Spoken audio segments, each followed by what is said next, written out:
jira barataan xiqqaan ammoo tamaaruu jiru waan goskana kanami isaan duraatu takka qoratee dirmingayi yaade raage awwe waan kan waan deemee armi gaye waan wanni inni raag milkoofte waan wanni yaad milkoofte baa rabbi si milkeesse baa walii milkoofne baa waan kana gartee si jedhe.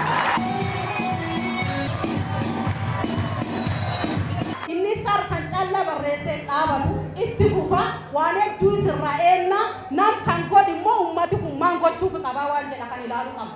Seera ummata Oromoo gabra qorachuuf riifiraansii argannee jiru waan taate qorannoon keenya seenii nurraan ta'uu jecha bagammaqa.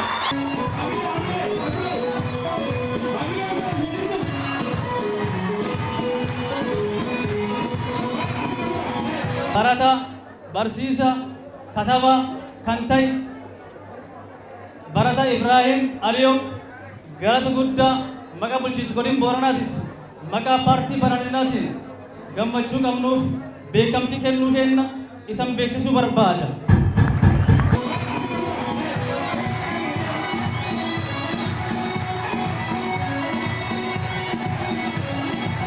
Namatti malee mataa qabu, nama kitaaba onnee qabu, hariiroo uummata Booranaatiif uummata Gabraallee akka tasaa xaafee namni kun ammallee kana hin dhaabbanne maxaaf lam xaafuuf jira gargaaruu qabdanii.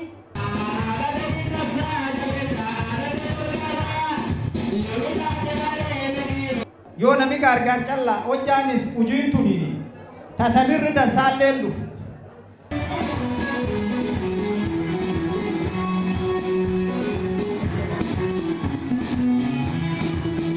Duralleef akkanum aada gosteetii mul'ifte gubbaa mul'an rabbasi mul'isuudhaani kanallee naa galatoomfadha.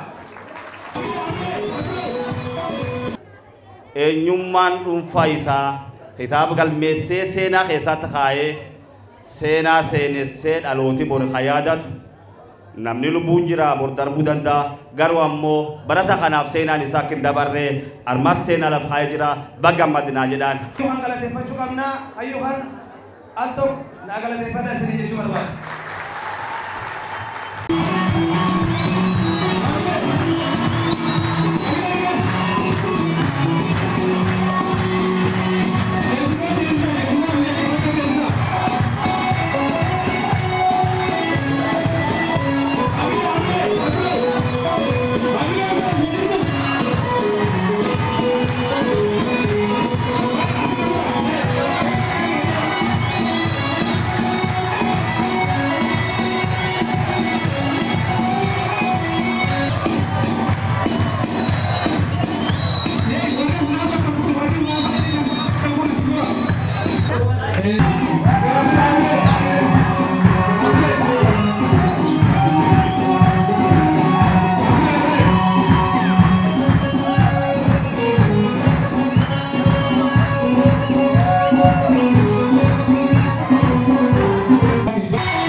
dargaggoo yookaan Barata Ibrahim Aliyo Guyyoo bakkammattee waliin gammada bagitisiisu.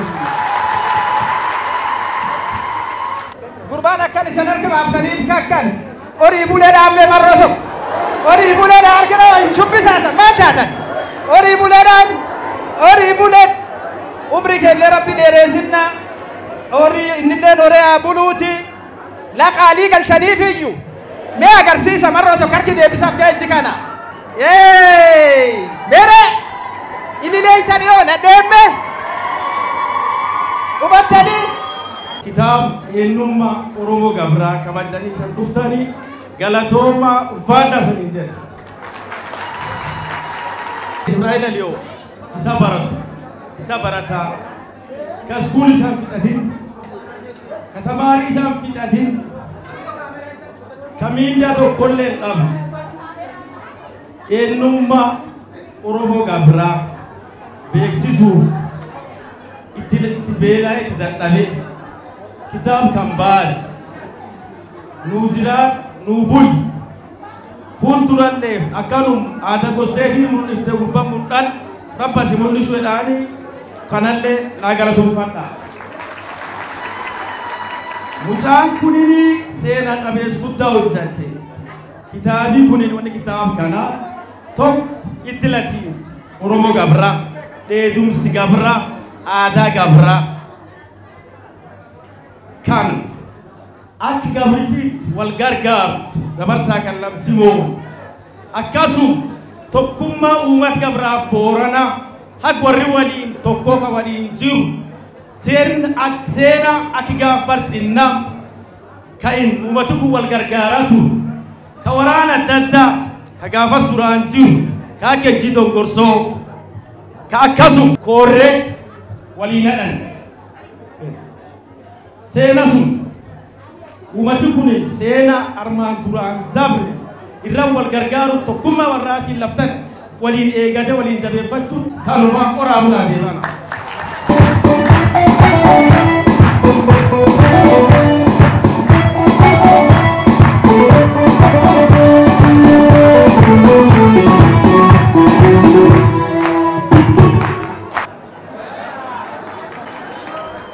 Ummati kunin ummat seenaa guddaa qabu, ummat seenaa bal'aa qabu, ummat seenaa hedduu sirni gadaa waggootaan hedduu gulaa bahe ummat akkasii waan taateef bagga maddan. Ummat Gabraa qofa osoo hin ta'in ummatis Booranaas bagga maddan. Maaliif jennaan aadatan waliin tissaa, waliin beekaa, waliin asiin geenneecha. Tanaaf aadaan tun ta Gabraa callaaniti, ta Booranaati baggamman.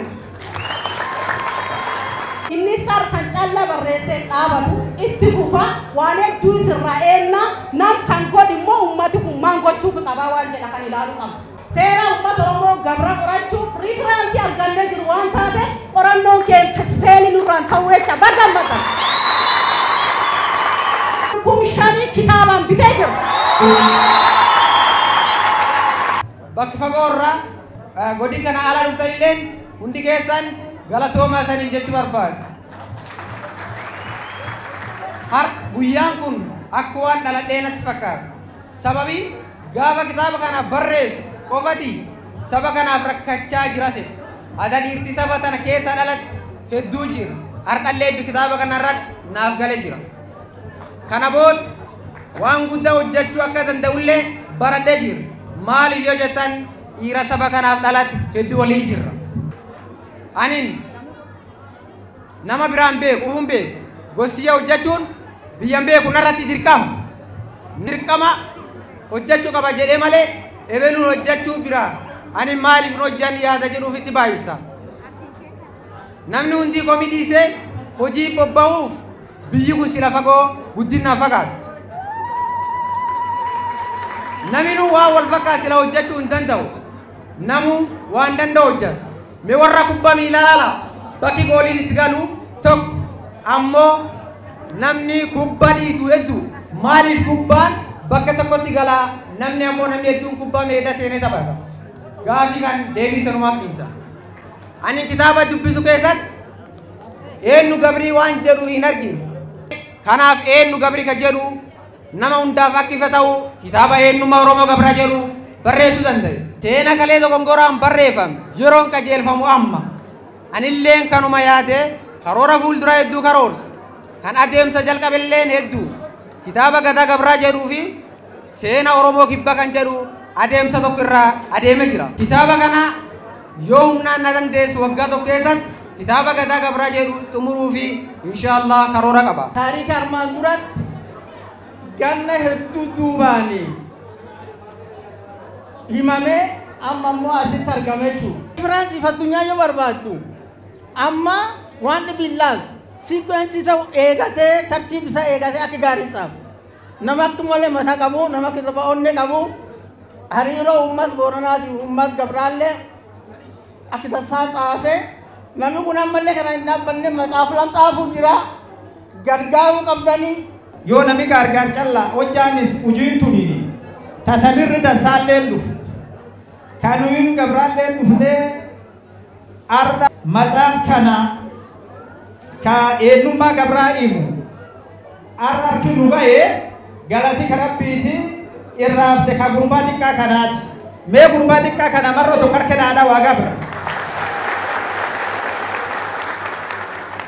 yoo inni harmi kee deemee na gargaara dhiiroo maxaaf kan baasan jedhu namni cufti ittiin gammadu horiillee namni cufti ittiin baasu marroonduu na gargaara maxaaf eenyummaa gostana kan gabbaasa gurbaan kunneen amma deemanii wuxeetii isaan arganii nami gargaarellee ni jira nami gargaar ka bira ejjatee gargaaree eenyummaa gostana armaan dhufellee ni jira nami mataa irra dagla qabateellee ni jira nami ammoo gargaarellee galat qaba nam gargaarellee mee harka naadaa wamarroo tokko. Kuni barata diqaa tamaaruu jira. Barataan xiqqaan ammoo tamaaruu jiru waan goskanaa kanamni isaan duraatu takka qoratee hin gahin yaadee raagee awwee waan kan waan deemee armi ga'e waan wanni inni raag milkoofte waan wanni yaadu milkoofte baa rabbisi milkeesse baa walii milkoofne baa waan kana garteessi jedhe. Kan irratti wanni an jechuu barbaadu dhuguma aadaa jechuun aadaan nafa aadaan mallattoo aadaan bifa aadaa abbaa jabeeffataa jiru. Aadaa ta'e walumaan jabeefnuu sanii jedhe. Beeksisa kabookuulee fudhataatiin gara kan inni itti gara taana mu'ataan bira jiru. Afaan callaan, faalidii callaan, faaruu callaan argaanaa bira jiru. Akka jiruutti namni naasoo nama hafuulee nu boore. Namni naasoo nama hafuulee tokkoffaan dargaggoo. Yee dargaggoo. Akkitti bakkan. Yee dubartii. Yee abbootii. Akkitti bakkanatti horii qabadda qullaa mul'ate kan inni barreessanii seena Oromoo Gabraaf Boorana akka inni wal qaqqabe walii yaa'een yuuniskoo galmeeffame akkas tolchina walii yaana gubbaa kennaalee irratti fayyaa kenninnaaf.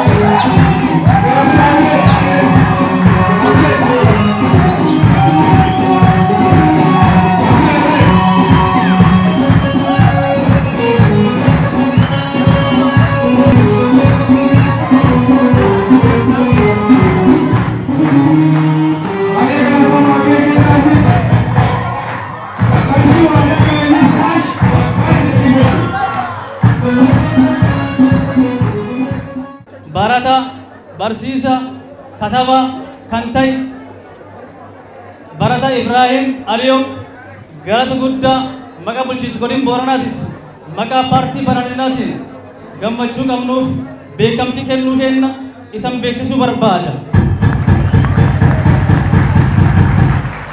Aasaa guduunfa kayyoo asajjee taasisu gammachuun guddaan dhagaame waan dubbadduuf waan dhiisu waan wallaaleef kan hundaa kan nu gahe guyyaan kun guyyaa seena qabeessaa kayyoo jennammoo sirnaataan darban keessa maal ta'aa ture maaltu nu gahaa ture ummanni Oromoo as jiru wal nyaachaa ture obboleessi wal nyaachaa ture obboleessi gara tokko wal nyaachaa dhufe duraan waan gosaa dhiisi waan eenyummaa keetii dubbachuu hin dandeettu barreessuu dhiisi waltajjii baatee dubbachuu hin dandeettu nam kan kee nam shanii ijaa waliin teette haasa'uu hin dandeettu ardi garuu kitaaba barreessine kitaabii barraa'ee seenaan uummata kana ifa ba'ee yeroo akkaan eebbifamu argu caal gammachuun kan caalin jira amileen xixiqqaadha kitaab kan Ibrahim yeroo barreessuuf deemu waan guddaa keessa dabre dhaan kun an dhuunfan an baay'ee waa isa kana beeka yeroo barreeffam kanaaf deemu akka roofu hooggantuun Arab Turizimii godin Borana dubbatte riiferii wanni ka'umsa inni irra barreesse tokkollee hin jiru tokkoon ollaa namaa keessa deemee hayyuu dubbisaa ture jaarsi biyyaa dubbisaa ture callisee kitaaba iditti godhee xaafee barreessee duuf dhaan kun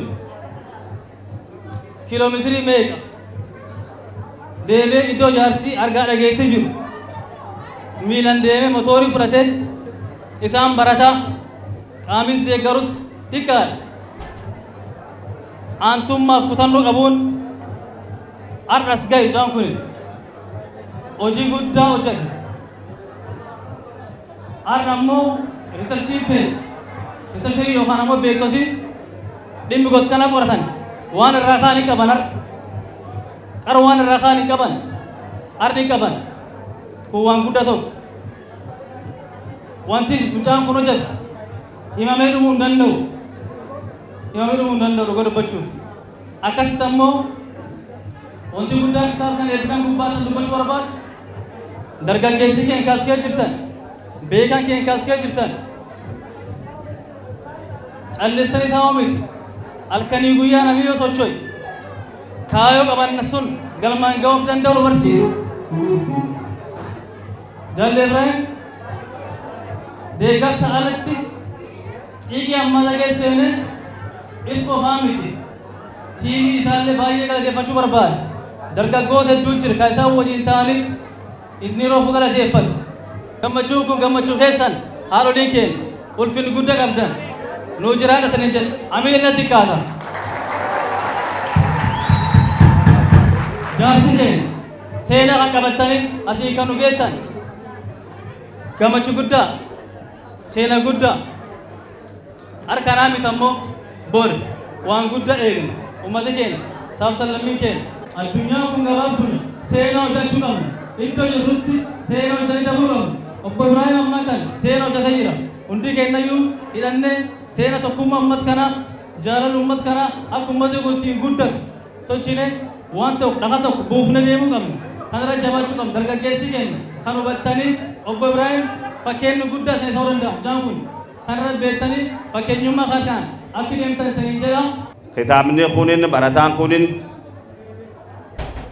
eebbiti isaa eenyummaan isaa eenyummaa Oromoo gabra calladon ta'inu eenyummaan dhuunfaa isaa kitaaba galmeessee seenaa keessatti kaa'ee seenaa seenessee dhalooti bor yaadatu namni lubbuun jira bor darbuu danda'a garuu ammoo barata kanaaf seenaan isaa akka hin dabarree armaatti seenaa lafa kaa'ee jira baggammadinaa jedhaan.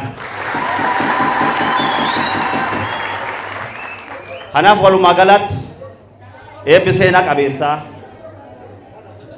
kitaaba kabajamaa eenyummaa Oromoo gabraa akkasuma immoo eebbi guyyaa har'aa gammachuu hundi keenya waliidhaan qoodannee gammannee kitaaba kana eebbisiifnee Oromoo gabra calladon ta'inu Oromoon Booranas kitaaba garaagaraa barreessee seenaa godin kanaa isi yaadatuuf barreeffam lafhaaniif gammachuun nuti dhagaamu daran olaanaa waan ta'eef barreessa kanaan ammaa sir deebi'ee baay'ee galatoomi ulfaadhi jechuun barbaada. Kadhalataa gabraatiin akkaataa kanatti bareedee barreeffamee eenyummaa isaanii calaqqisu dhugaa jirtu ifi baasu guyyaa eebbisaatii fi guyyaa gammachuu isaa irratti argamee anis si waliin qoodachuu kiyyaa gammachuu isaan kan qabnetti irratti dhaga'amaa baga gammaddan baga waliin gammadeetu barbaada. Yaa uummata keenya eenyummaa jechuun waan jabdu. Sabni aadaa fi hin beekne, sabni eenyummaa fi hin beekne, sabni seenaa fi hin beekne bishaan gabatee irraati. Garuu abbaan barbaadetti jallisutti jallataa jechuudha. Barataan cimaan, hayyuun cimaan saba keessa bahu, saba tokko keessa dhalatu, aadaa sabisaa, eenyummaa sabisaa, seenaa sabisaa sirnaan qoratee akkaataa kanatti barreessee uummataaf dhaqqabsiisee dhalootatti seenaan kun akka dabru yoo taasisu hayyuun akkana qabeenyi sabaati, qabeenyi biyyaati, qabeenyi akkana horachuun nan boosu waan taateef hundi dura rabbii keenya isa ogeessa akkana hayyuu akkana nu kennu galateeffachuu qabnaa. Itti aansinee hayyuu kan galateeffachuu qabnaa. Hayyuu kan al tokko naa galateeffadha isinii jechuu barbaada. Uumati jaalannuu qabbisuudhaaf agnu yaadi caalaa baay'atee dhufuu keessanii bakki hin ga'u garuu dhiifamisan jechuu barbaada. Nu kan namni agar nu jaalata nama kan gaan argana jennee waan hin yaadineef bakki kana sanii qabnee irreebi'a malee dhiifamisan qabachuu barbaada. Warri tikeetti bitatanii yookaan seenuu barbaadanii ala jirtan dhiifamisan hin jenna. Hagan jaalannuu qabdanii jennee waan jalqabii yaadneef dubbiin akka nu yaadi faalan ta'e dhiifamisan jechuu barbaada. Galatooma.